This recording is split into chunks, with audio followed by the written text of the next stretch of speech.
Guillaume Venn, bonjour. Bonjour. Bonjour, les rendez-vous Québec Cinéma prennent une couleur particulière cette année. On y participe à titre de réalisateur-producteur et on amène son film au grand écran. Exactement. Je me sens très privilégié de pouvoir participer au Rendez-vous Québec Cinéma. C'est vraiment un honneur que je n'attendais pas. Alors, je suis très fébrile, puis j'ai bien hâte à la première qui va avoir lieu vendredi, le 22 avril prochain. Oui, c'est une soirée qui va être, une édition qui va être très particulière, très intéressante à vivre. Ici même à Drummondville, en plus, au cinéma Capitole de Drummondville. Quel beau rendez-vous. Exactement. Puis avec Annie qui nous fait une organisation exceptionnelle comme à chaque année, je me considère comme très chanceux.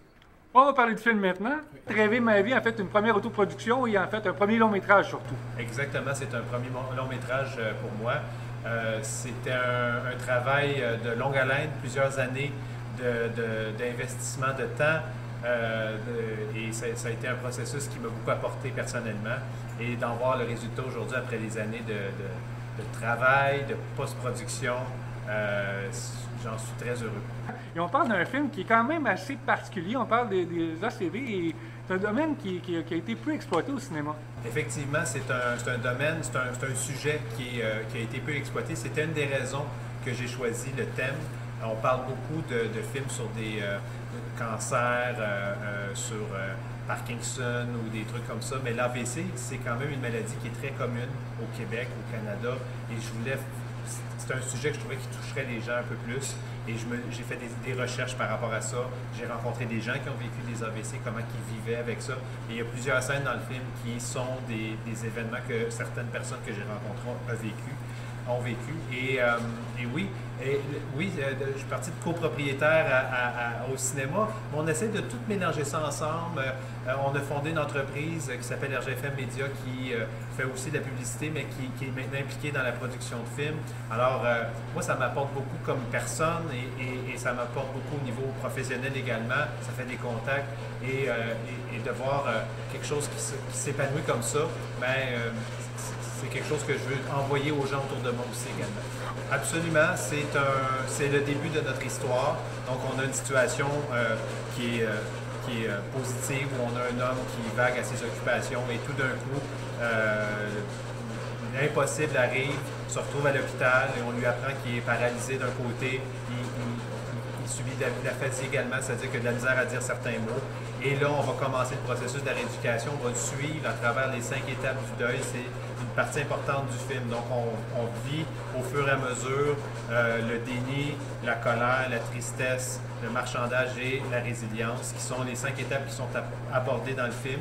C'est 5 chapitres. Et puis, c'est de voir comment cet homme-là va passer au travers. Et pour l'aider à passer au travers de ces événements-là, il va s'imaginer un monde dans lequel il n'est pas malade, où il va vivre des aventures avec un ami qu'il va rencontrer. Et à la fin, on va tous avoir l'explication pourquoi que tout ça s'est produit. On voit dans le synopsis, en fait, on voit aussi dans la bande-annonce, très près de la réalité. En fait, on voit le sacrifice d'un homme, en fait, qui voit sa vie changer, prendre un tournant du jour au lendemain. Exactement. C'était un des buts importants de présenter une histoire qui est réaliste, qui touche les gens.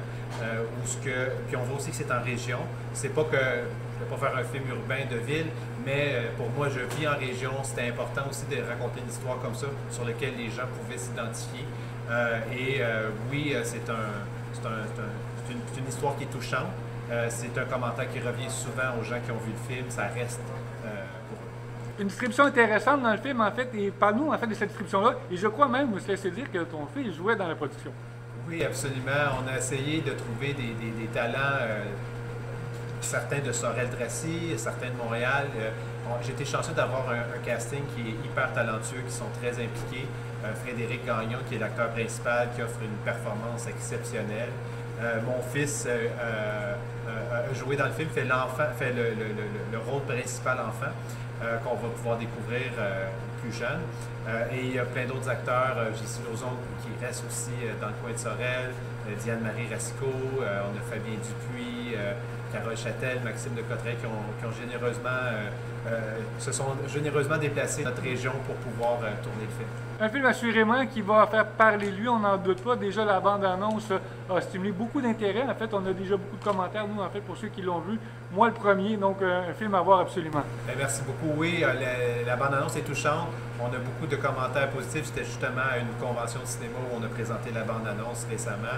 Et les gens trouvaient que la bande-annonce était touchante. Et c'est le but du film, d'avoir des émotions, de divertir des gens, puis de sortir en ayant peut-être un peu appris quelque chose. Donc, Guillaume Venn, le film Rêver ma vie, en fait, à voir dans un cinéma près de chez vous. Exactement, c'est bien résumé. Il va être à l'affiche partout, sur grand écran.